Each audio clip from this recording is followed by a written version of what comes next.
काफ़ी लंबा सफ़र तय करके ये शिगानी इलाके में पहुंचा हूं और यहाँ पहुंच के मुझे बड़ा गर्व हो रहा है कि पहली बार कोई मीडिया कर्मी यहाँ पहुंचा है और वो कोई और नहीं है, वो आपका डोगरा जर्नलिस्ट है आशीष कोहली और जेके मीडिया। और माता जी ठीक हो? ठीक हो? घर में सब ठीक है? इस बार यात्रा नहीं आई?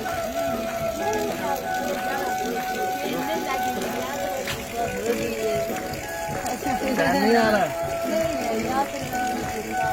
चलो माता रानी ने चाहा तो अगले साल आएंगे। चलो जय माता दी। जय माता दी।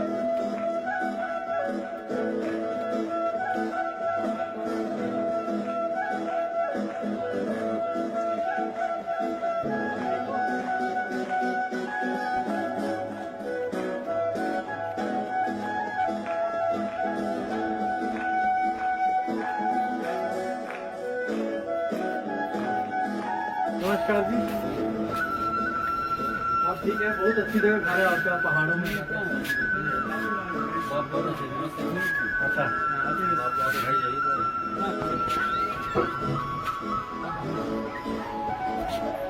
नमस्ते। हाँ, वो बात है।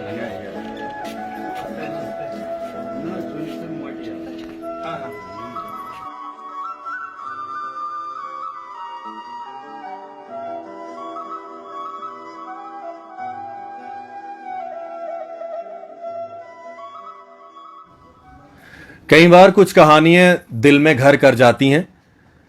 आज मैं गढ़ के शिगैनी इलाके में हूं और एक परिवार के बीच में बैठा हूं। मुझे इस परिवार में बैठते हुए बड़ा गर्व हो रहा है। अब आप पूछेंगे कि किस बात का गर्व हो रहा है? इस परिवार तक पहुंचने के लिए मैंने एक पहाड़ चढ़ के आया हूं और यहां तक अभी तक कोई मीडिया कर्मी नहीं पहुंचा है। जेके मीडिया सबसे पहले पहुंचा है और इस परिवार का एक बच्चा आज एज ए साइंटिस्ट काम कर रहा है। बड़ी हैरानी होगी आपको भी सुन के और मुझे भी हुई कि जिस गांव में अभी तक बिजली तक नहीं है, उस गांव के एक बच्चे ने उस गांव का नाम रोशन किया है। यह बच्चा है जिसकी एल्बम, जिसके पिताजी और माताजी मेरे साथ हैं और इस बच्चे ने इस गांव का नाम रोशन किया है। इस बच्चे ने गांव का नाम साइंटिस्ट बनके। और आज पूरा परिवार, ये पूरा गांव, इनके माता पिता दोनों बहुत खुश हैं क्योंकि आज इनका बच्चा एक साइंटिस्ट बना है और इस गांव के लिए एक बड़ी गर्व की बात है। आपका नाम क्या है? सर बोधराज मेरा नाम। बोधराज जी, कभी सोचा था आपने कि आपका बच्चा इस गांव में, जहां पर अभी तक बिजली नहीं पहुंची है, इस गांव का बच्चा एक साइंटिस्ट बन के आपका नाम रोशन करेगा? नहीं सर, मुझे कोई उम्मीद नहीं थी क्योंकि फर्स्ट में वो गवर्नमेंट प्राइमरी स्कूल में जब फैसिलिटीज़ नहीं थी, पढ़ाई की उतनी फैसिलिटीज़ नहीं थी, कोई एजुकेशन की खास फैसिलिटी नहीं, वहाँ प्राइमरी स्कूल में उसने एडमिशन ली। वहाँ से फिर मिडिल स्कूल में गया, मिडिल स्कूल मस्सू में उसने गवर्नमेंट स्कूल में उसने पढ़ाई की। वहाँ से फिर उसने जो +2 तक, 9 से +2 तक हायर सेकेंडरी स्कूल अठोली में पढ़ाई की, गवर्नमेंट स्कूल। फिर वहाँ से उसने जम्मू तो हम नहीं जा सके क्योंकि जम्मू में सेशन जो था ग्रेजुएशन का बड़ा लंबा होता था, तो दूर दराज के इलाके की वजह से तो वो किश्तवाड़ में उसने ग्रेजुएशन की BSc करके। फिर बाद में उसने जम्मू में एडमिशन ली EVS में, PG में, और ओपन मेरिट में उसने एंट्रेंस पास किया। तो उसने वहाँ से PG पास करके फिर वहाँ MPhil 1 साल की। फिर वहाँ से वो देहरादून अपने ही दम पर, क्योंकि तब तक तो वो कुछ अपना जॉब वगैरह भी थोड़ा WWF में उसने जॉब किया, CM सेट जो था उसके साथ भी उसने काम किया। ऐसे करते करते तो उसको सीट मिल गई PhD के लिए देहरादून में उसने PhD की। उसके बाद फिर वो रिसर्चर बन गया, वाइल्ड लाइफ में EVS में रिसर्च करने लगा। तो फिर वो जूनियर रिसर्चर, बाद में सीनियर रिसर्चर से अपना स्टडी करते करते तो फिर वो आज साइंटिस्ट बन गया। और लैब में उसकी खुशी होती है आपको जब आप सुनते हैं कि वो? बहुत खुशी है सर। हमें उम्मीद नहीं थी कि हम गरीब इतने दूर दराज इलाके के लोग जो हैं यहाँ तक पहुँच सकते हैं, लेकिन उसने, हमारे लड़के ने ऐसा कर दिखाया कि जो जिससे हमारा पूरा गांव, पूरा हमारा पहाड़ इलाका जो है बहुत गर्व कर रहा है कि भाई हमारे भी कुछ ऐसे आपको बच्चे। लगता था बचपन से ही इसके अंदर ऐसी क्वालिटीज हैं, ये साइंटिस्ट बन सकता है? मतलब पढ़ाई में कितनी रुचि थी इसकी? नहीं सर, हमें तो चलो हम तो लेकिन उसकी अपना था ना, उसका अपना एक मुद्दा था। आरटी में उसको थोड़ी सी नौकरी मिल गई थी, लेकिन उसने कहा कि पापा जी मैं थोड़ा कुछ बनना चाहता हूँ। तो मैंने कहा छोड़ दो, फिर मरने दो। फिर उसके बाद और भी उसके सर्विस मिल रही थी जिसके बारे में टीचर वगैरह, लेकिन उसने कहा कि मैं थोड़ा कुछ बनना चाहता हूँ। और उसकी मेहनत और ऊपर वाले की दया दोनों रंग लाए तो और वो अपने मंजिल पर पहुंच गया। आपका क्या नाम है? लीला देवी।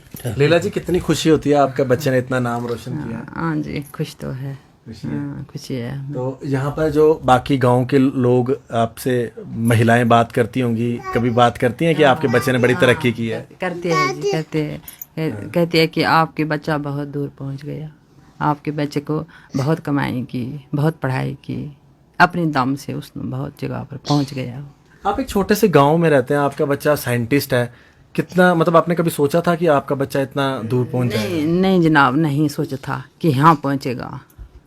उसने बहुत मेहनत की, बहुत मेहनत की, ऊपर वाले की दया से पहुंच गया, अपनी मंजिल पर पहुंच गया वो।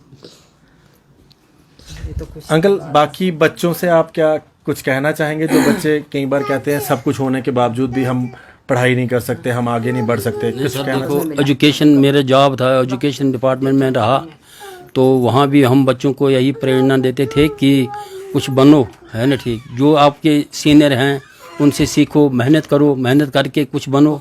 हमारी तो यही, हम हर किसी को दुआ भी यही करते हैं और उनको सजेशन भी यही देते हैं कि कुछ बनने की कोशिश करो, ताकि हमारे माँ बाप का नाम रोशन हो, गांव का नाम रोशन हो, इलाके का नाम रोशन हो, यहाँ तक कि हमारे मुल्क का नाम भी रोशन हो सकता है अगर आप मेहनत करेंगे तो। ये मुझे बात बड़ी अच्छी लगी कि इस परिवार की, कि इस परिवार के एक बच्चे ने, सुरेश ने, साइंटिस्ट बनके ये साबित कर दिया कि ज़रूरी नहीं है कि आलीशान बंगला, आपके पास बड़ी बड़ी गाड़ियाँ हों तो आप डॉक्टर, इंजीनियर या साइंटिस्ट बन सकते हैं।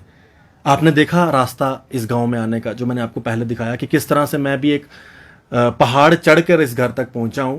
कई बार मुझे भी लगा कि छोड़िए क्या जाना है, लेकिन अब मुझे गर्व हो रहा है कि मैं इस परिवार में आया, क्योंकि इस परिवार ने एक ऐसे बच्चे को जन्म दिया है जो बच्चा आज हिंदुस्तान का नाम रोशन कर रहा है और इस गांव का, पाडर का, गढ़ इलाके का नाम रोशन कर रहा है।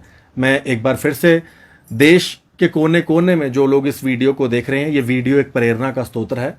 कृपया करके इस बच्चे की इस काबिलियत को, इस मेहनत को ज़रूर सराहें। आप लोग देखते रहें जेके मीडिया, और मुझे भी गर्व हो रहा है कि जेके मीडिया पहली बार इस परिवार में आया जो कि एक दूर दराज इलाके का एक परिवार है और इनका बच्चा एक साइंटिस्ट है। धन्यवाद, शुक्रिया, जय हिंद।